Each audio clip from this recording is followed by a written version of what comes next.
Right now, are we watching the Middle East step back from the brink or plunge directly into full-scale war? The immediate trigger for this crisis is Tehran's atomic program. Talks have dragged on, and the U.S. is demanding strict new amendments to halt their nuclear capabilities. The uncertainty surrounding these negotiations has already spilled into global markets, driving up crude oil and creating massive spikes in gasoline prices around the world. While diplomats negotiate, violence is already breaking out. Drones and rockets are soaring across Israel's northern border as the conflict with Iran's largest proxy, Hezbollah, escalates. President Trump has drawn a strict line. He sent over a revised framework with tough new terms, telling Tehran they need to take the deal right now. If Iran walks away, the administration is making it clear the United States will step in to finish the issue militarily. The diplomatic gray area is gone. The status quo is collapsing, leaving only two stark paths forward for the region. This map shows the Strait of Hormuz, a critical choke point between the Persian Gulf and the Gulf of Oman. A signed agreement guarantees this waterway opens immediately. Because of how narrow this passage is, any threat of closure sends a shockwave through global energy markets. Securing safe passage for massive tanker fleets means those global oil prices will tumble, directly lowering the cost of gas at home and reinforcing American energy exports. Beyond the economics, the administration is stressing a humane benefit.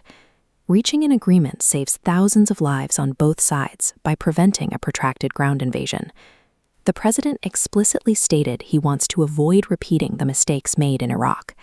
There is zero appetite for a sprawling, multi-year occupation to rebuild a nation. Securing the world's energy supply while keeping American troops off the ground delivers a massive geopolitical win without firing a single shot.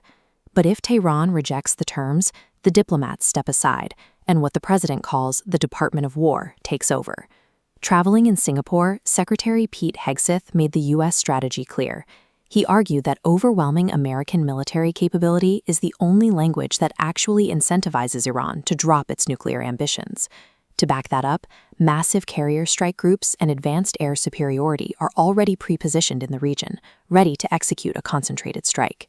A direct U.S. attack on Iranian facilities wouldn't happen in a vacuum. It would trigger an immediate, violent reaction from Iranian proxies, rapidly pulling Israel into the fight. The skirmishes we're seeing now would explode.